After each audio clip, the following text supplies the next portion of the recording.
Now let's meet the competitor for this event.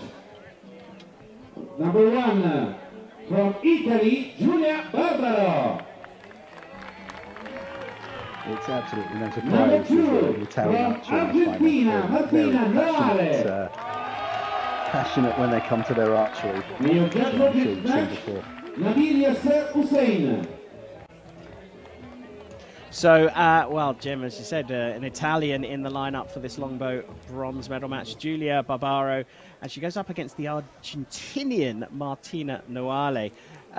Look, it looks a little bit like field archery for those that don't know about 3D archery. What are we about to see, Jim?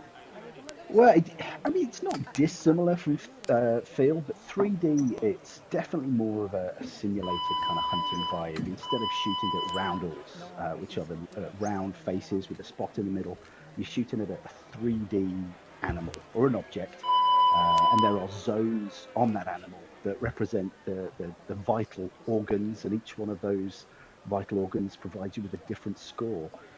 So they're trying to, it's a 1 arrow per target, so they're going to try and get the highest score possible. First arrow of this final is a 5.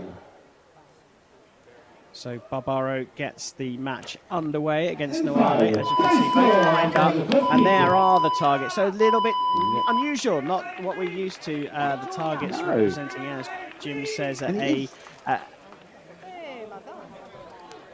Go ahead, Jim. It is different shooting a 3D object. I mean, we have kind of 3D vision. We see things in 3D. So shooting a 3D object, for me anyway, as an archer, makes sense. And yeah, I mean, for the most part, these targets are pretty anatomically correct. So you are looking for that sort of kill zone. Most animals, that's probably a heart or a long shot. They provide the most points. The scoring system is for an inner kill, which would probably be the heart shot. We'll be looking at 11 points. The next scoring zone is 10 points, which would probably represent the lungs or a part of the heart. Then you go into the wound section, which is an 8, and then anywhere else in the body is a 5. So, and they both scored a 5 actually on that first target. And of course, for those of you watching, no animals are harmed in 3D archery. They are, as Jim says, simulated targets to all look rubber. Like. Yeah, there you go. They're all rubber. So 5 apiece between Barbaro and Noale as they move on to the second target. And as Jim says, there's just 4 targets here, so this is going to be pretty quick, isn't it? Yeah, they should go through it pretty quickly. The distances for this discipline, maximum of 30 meters, I believe. So judging the distance that's part of the skill, because it's not a known distance. It's a complete sort of you've got to work it out yourself.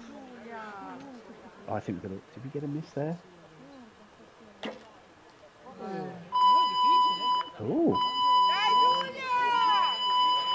As you can see, very tricky. They're shooting on angles. They're shooting sometimes obscured, although we're in this Roman amphitheatre. And whilst we haven't seen all the targets used yet, they are pretty visible. But as you can see, shooting down at angles, and they'll be shooting up at angles. And Jim, this idea of gauging the distance is ever so crucial. The longbow itself, tell us about the equipment they're using. I mean, I'm a huge fan of this type of archery. It's in this competition, it's about as simple as it gets. It's usually a 1 or a 2 piece, what they call a longbow.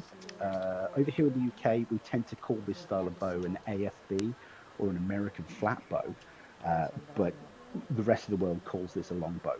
I mean, we have the English longbow as a so it gets a bit complicated with the name, but that's just semantics. But it's a very simple bow.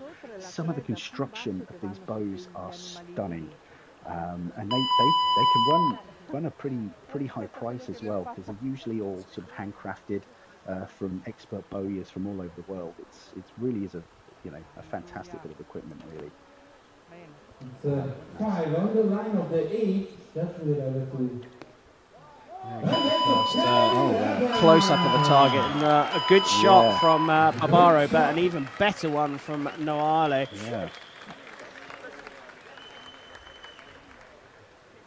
Really needed a feedback from I had the target. pleasure of meeting some of the Argentinian team a few years back when I was in France, and they are such a passionate group of people. I wouldn't have thought Argentina would be that sort of crazy about archery, but they are so passionate. It was wonderful to sort of be among the Argentinians a few years back. They're a real good bunch of guys. We are awaiting the scores on that third target. I think that it was Barbaro's arrow that went to a measure. Well, there we have it, an 8 for Barbaro and an 11. So that's a rather unusual thing for me to say, Jim, an 11 in archery. Yeah, that's what you want. That's the that's what brings home the medals, is the 11s. But yeah, it all comes down to this, really. Well, Barbaro on 13, 16 for Noale. Selecting the right arrow is crucial. I mean, because this class is a wooden arrow class, so you've got to make sure your equipment is working right for you. Okay. Ooh. Sorry, but It's difficult to call it from these angles. But it's different from where we're sitting to where they're seeing. We're seeing a completely different picture to where they are. Any little dip in the ground can throw you off. It really is. You know, there's a lot going on behind the scenes in the archer's head trying to work out what it is they need to do to make that shot properly.